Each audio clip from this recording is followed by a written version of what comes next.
Class में NCERT book के अंतर्गत सेक्सुअल रिप्रोडक्शन का एक टॉपिक, और इस टॉपिक के अंतर्गत आज मैं लेकर आया हूं मेगास्पोरोजेनेसिस। अब इसे हिंदी में क्या कहा जाता है?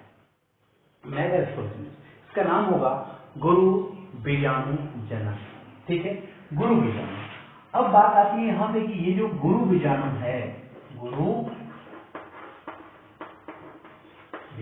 ये जो गुरु बीजाणु है, जैसे हम कहेंगे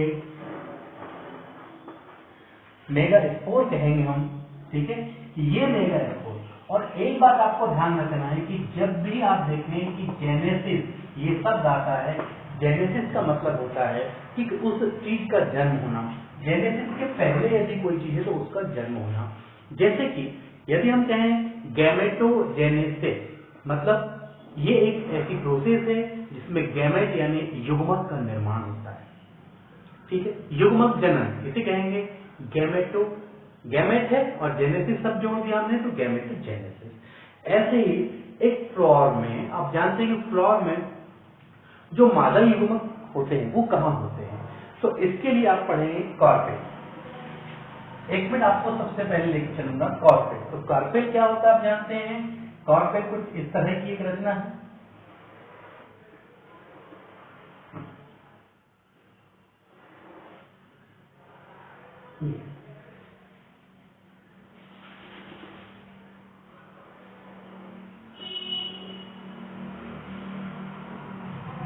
कुछ इस तरह की एक रचना जो कार्पेल है, हमें पता है कि इसमें जो ऊपरी भाग है ये पूरा क्या है आपके पास में, ये कंप्लीट क्या है, CARPEL, कार्पेल है। ठीक, ये कार्पेल का मतलब क्या है? ये कार्पेल, इस कार्पेल में जो ऊपर वाला भाग है ये क्या कहलाता है? स्टिग्मा कहलाता है। ये जो है ये है स्टाइल, और ये जो है ये है ओवरी। और इस ओवरी के अंदर की कंडीशन की हम बात करते हैं, इस ओवरी में। ठीक है, तो देखिए हम ये जानते हैं कि फ्लावर में ये जो कार्पेल होता है ये कंप्लीट रूप से कार्पेल जो है इसके 3 पार्ट होते हैं, स्टिग्मा, स्टाइल, ओवरी। आज हमारा टारगेट ये है कि ये इस कंप्लीट भाग में ये जो बीच वाला ये सबसे लास्ट पार्ट है, जैसे हम ओवरी कहते हैं, इस ओवरी के अंदर होगा क्या? ओवरी यानी बीजाणु, और ओवरी जो अंडाशय है, इस अंडाशय के अंदर होंगे बीजांड होगा। वो कैसे होता है इस बात को थोड़ा हम समझने का प्रयास करेंगे। इस डायग्राम को यदि मैं थोड़ा डेवलप यहाँ करना चाहूँ तो इस डायग्राम में आप देखेंगे कि इस तरह से, और जहां आप देखेंगे इस तरह से कुछ रचनाएं निकली होंगी।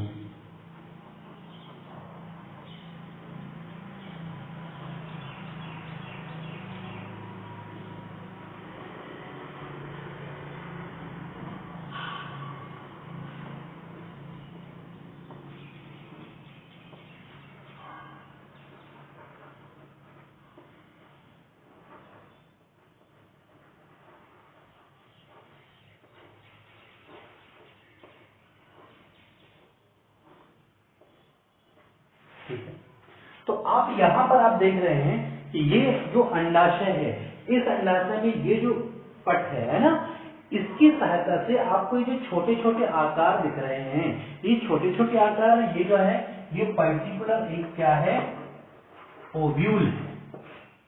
ओव्यूल जिसे हम बीजांड कहते हैं,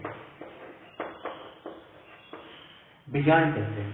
और इसका पर्टिकुलर यदि आपको डिटेल देखना है तो मेरे लेक्चर में आप टाइप करेंगे धर्म राठौर स्ट्रक्चर ऑफ ओव्यूल।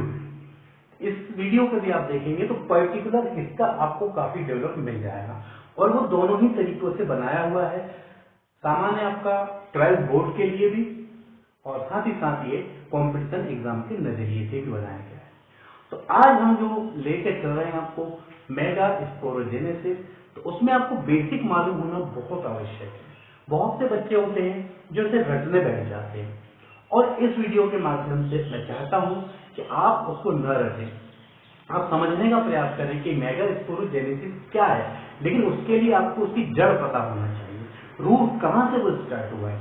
तो आपको मालूम हो कि फ्लोर जो है वो एक रिप्रोडक्टिव पार्ट होता है, और उसमें जो फीमेल गेमेट होते हैं वो कहाँ होते हैं।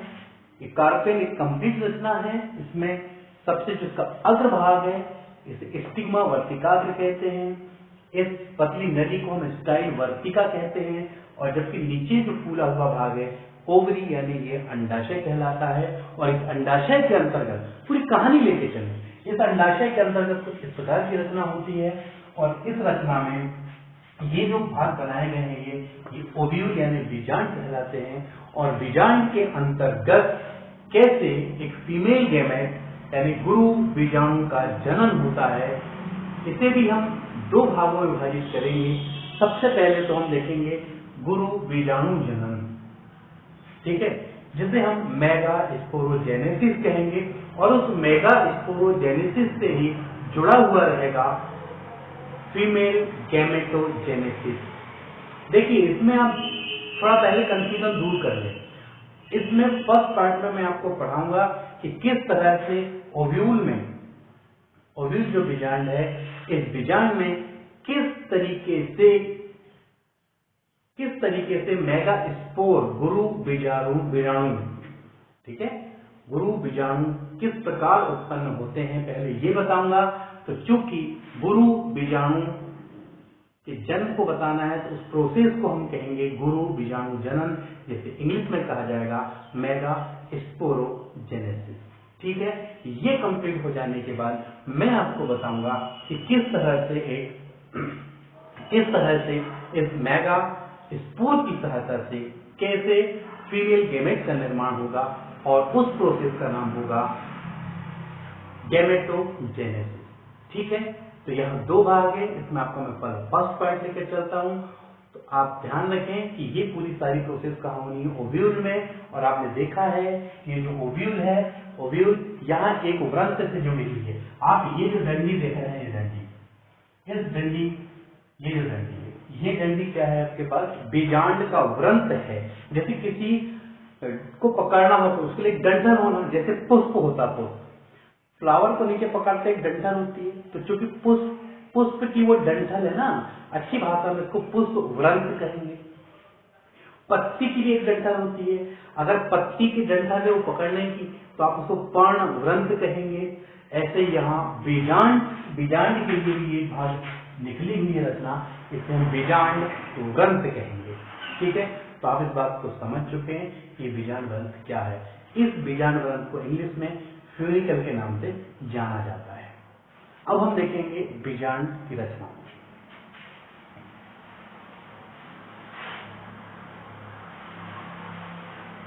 अब आपको ये पता होना चाहिए कि उस बीजांड में जो मुख्य डायग्राम है उसके अंतर्गत क्या खास भाग होते हैं। उसका जो डिटेल देखना लेक्चर में देखेंगे। यहाँ मैं केवल उन बातों को फोकस करूंगा जो यहाँ मेगास्पोरोजेनेसिस को समझाने के लिए आवश्यक है।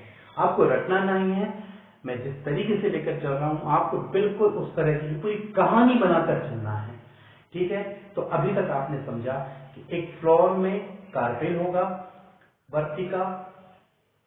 वर्तिका और अंडाशय के अंदर में बीजांड होंगे, बीजांड में बीजांड व्रंत होगा, और बीजांड व्रंत से फूली हुई एक रचना होगी, और उस रचना के अंतर्गत जो बीजांड काय होगा, अब देखेंगे यहां से मेरा मेन पॉइंट स्टार्ट होता है। उसका जो बीजांड काय होगा वो बीजांड काय ही हमारे लिए जरूरी है, क्योंकि उसी बीजांड काय यदि आपके माइंड में नहीं आ रहा हो तो मैं हल्का सा डायग्राम बना रहा हूं, आप इसको समझें। पहले ये जब आप बनाते हैं बीजांड काय, कुछ इस तरह की रचना बनानी पड़ती है, कुछ इस तरह की।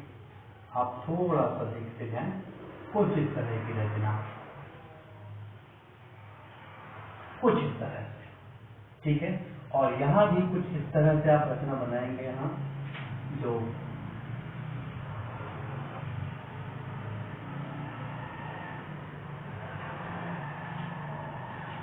मैं ये थोड़ा सा जल्दबाजी बना रहा हूँ, इसका जो मेन डायग्राम है आप देख सकते हैं। मेरा टारगेट यहाँ मेन आपको समझाना है।